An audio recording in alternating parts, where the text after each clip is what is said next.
Movies was really a mixed bag this year, wasn't it? It was both fun and glorious and really nice, and at the same point in time, a lot of what is that? What is happening? What is that?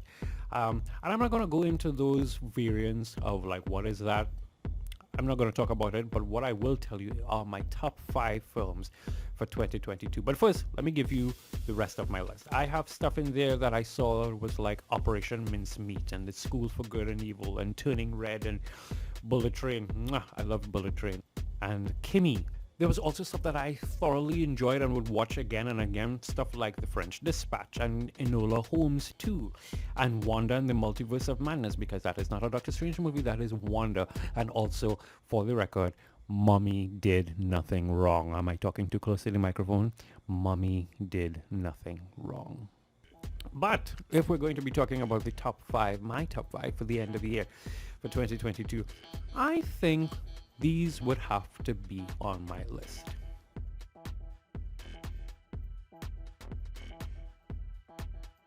Glass Onion.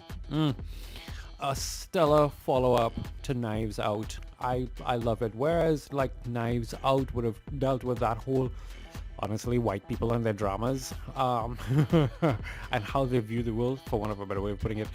Glass Onion was like, here's capitalism and here's how it sucks.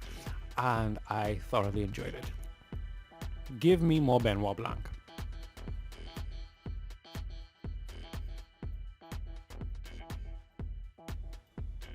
The Batman. Again, Giacchino and his score. But sitting down and watching that film, watching what Matt Reeves did, I don't know if I necessarily need to have it in like a mainstream universe or anything of the sort. It is just so good and rewatchable and tight. It's long, but I don't feel the length of it. It was weird. Like I saw it and I was like, oh, it's 2 hours and something or whatever. But I didn't feel the length of it. And that's a good thing. I thoroughly enjoyed The Batman.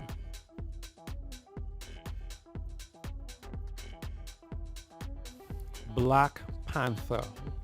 Listen, the original score, the various artist album, the curated album that comes with a Black Panther thing, the reinvention of Atlantis as Talocan, and the idea of Namor and how his name means something.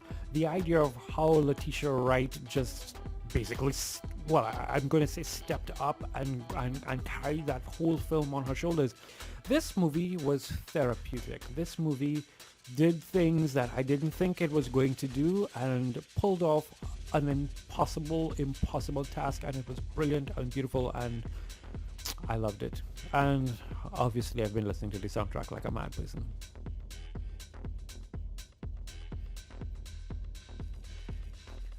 RRR. RRR is one of those movies that every time I talk about it to people, I always have to say I have to apologize to Renee Holder. Because my friend Renee has been harassing my ass to sit down and watch this movie.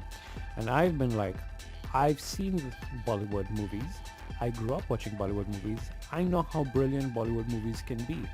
I will assume that this movie is good. Don't bother me. And he's been like, no, you need to watch this. No, you need to watch this. And I'm like, okay, fine. I will sit down and I will watch it. And listen, it is a beautiful film. It is a fantastic bromance. It is brilliant action. The music is just joy. There is a musical sequence in the third act in the forest. If you have not seen it, you don't know what you're missing. And if you have seen it, you know exactly what I'm talking about. It does things to my pause. It is mythical. It is almost dietical, and it also has like that kind of historical element because of the time frame that it was taking place and that kind of stuff. It's brilliant. It is absolutely brilliant.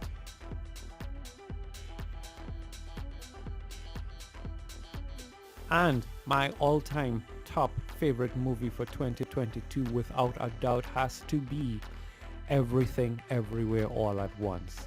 Everything Everywhere All at Once. I have been enamored with this film long before I could see it. I thought it was originally coming out on streaming, so I was looking forward to it coming out on streaming, and then I saw, oh, it's not coming on streaming. It's actually doing a limited release. And then I saw IMAX was picking it up, but they were only showing it in certain territories, and I wasn't getting it in the Caribbean, and I was like retweeting and sending emails to A24 and whoever else would listen, because I just felt like if I could see this movie, it would change my perception on film and all kinds of other stuff. And you know what? Without a doubt, it did. It was brilliant.